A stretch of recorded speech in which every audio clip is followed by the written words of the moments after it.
Hello मित्रों, मैं Arvind sir आप सभी का स्वागत करता हूं अपने YouTube channel Satyarth coaching centre Faridabad में। दोस्तों, आज भारतीय संविधान की प्रस्तावना पर चर्चा करेंगे और प्रस्तावना से जितने भी क्वेश्चन बनेंगे उन क्वेश्चनों पर भी बात करेंगे। साथ ही दोस्तों, हम प्रस्तावना को किस तरह पढ़ें कि ये हमें याद हो जाए, आसानी से याद करें, किस तरह करें वो भी मैं आपको बताऊंगा। और इस प्रस्तावना के जो भी तत्व हैं, किस तरह इसको पढ़ते हैं वो मैं आपको बताऊंगा। तो दोस्तों, आइए हम चर्चा करते हैं।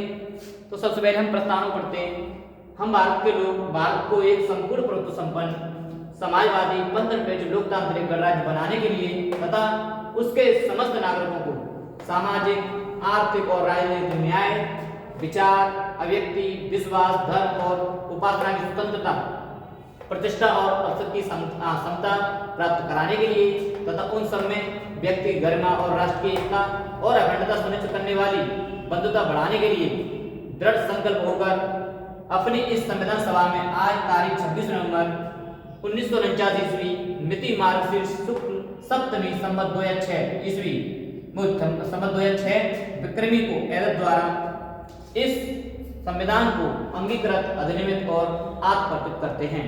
तो दोस्तों, जैसा कि हमने प्रस्तावना को पढ़ा, अब समझते इससे, यानी इस प्रस्तावना में जो 3 तत्व मैंने बताए थे, तो इस प्रस्तावना में क्या क्या तत्व हैं। पहला है कि संविधान का स्रोत क्या होगा, दूसरा है संविधान का स्वरूप कैसा होगा, और तीसरा है कि संविधान का उद्देश्य क्या होगा। तो दोस्तों, इस प्रस्तावना में ये तीनों जो मैंने शब्द बोले उनका स्पष्ट वर्णन किया गया है। तो दोस्तों, समझते हैं कि जो पहला तत्व है कि संविधान का स्रोत क्या होगा, तो स्पष्ट रूप से सबसे पहले उसी का वर्णन कर दिया गया है कि संविधान का जो स्रोत होगा वो भारत के लोग होंगे, अर्थात संविधान का स्रोत क्या है, भारत की जनता है। अब आते हैं संविधान का स्वरूप कैसा होगा। तो संविधान का स्वरूप उन्होंने इस तरह बताया है कि वो एक संपूर्ण प्रभुत्व संपन्न होगा, समाजवादी होगा, पंथनिरपेक्ष होगा, लोकतांत्रिक होगा और गणराज्य होगा।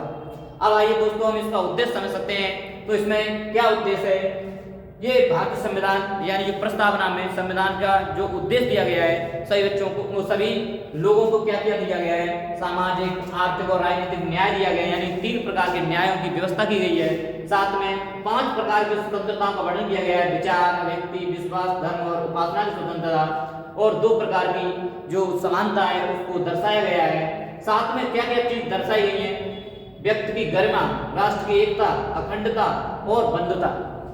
दोस्तों, साथ में इस संविधान बनने की जो तारीख है उसका भी इस प्रस्तावना में स्पष्ट रूप से वर्णन किया गया है। दोस्तों, अब बात करते हैं प्रस्तावना की। तो प्रस्तावना कहाँ से ली गई है, इसकी जो भाषा है वो कहाँ से ली गई है, तो दोस्तों उसी पर चर्चा करते हैं। तो ये प्रस्तावना है, जो प्रस्तावना हमारे संविधान में अमेरिका के संविधान की देन है, यानी जो विचार लिया गया है प्रस्तावना का वो अमेरिका के संविधान से लिया गया है। साथ ही जो प्रस्तावना की जो भाषा है उसका विचार ऑस्ट्रेलिया के संविधान से लिया गया है। दोस्तों, अब समझते हैं कि भारतीय संविधान की जो प्रस्तावना है उसमें कितनी बार संशोधन हो चुका है, कई बार क्वेश्चन भी आ गया है। तो दोस्तों, भारतीय संविधान की प्रस्तावना में मात्र एक बार संविधान संशोधन हुआ है, वो भी 42वें संविधान संशोधन द्वारा, और इसमें 3 शब्दों को जोड़ा गया है, यानी 42वें संविधान संशोधन 1976 द्वारा इस संविधान की जो प्रस्तावना है इसमें 3 शब्द जोड़े, समाजवादी, पंथनिरपेक्ष और अखंड शब्द जोड़े गए।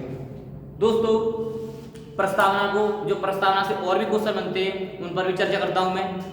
पहला क्वेश्चन बनेगा कि संविधान की कुंजी किसे कहा जाता है, तो दोस्तों इसका आंसर होगा प्रस्तावना।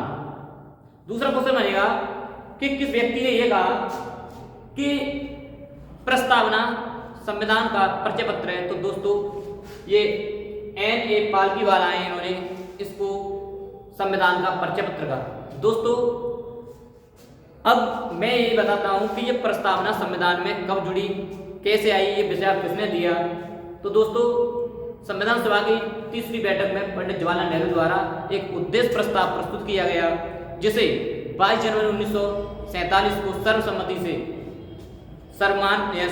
से संविधान सभा ने स्वीकार कर लिया, और इसे ही आगे चलकर भारतीय संविधान की जो भारतीय संविधान में उद्देश्य का रूप दे दिया। दोस्तों, आज इतनी चर्चा होगी, और अगर आपको मेरी वीडियो सही लगे तो आप सभी इसे लाइक करें, सब्सक्राइब करें तथा शेयर करें। धन्यवाद दोस्तों। अब सही एकदम क्लियरिटी है।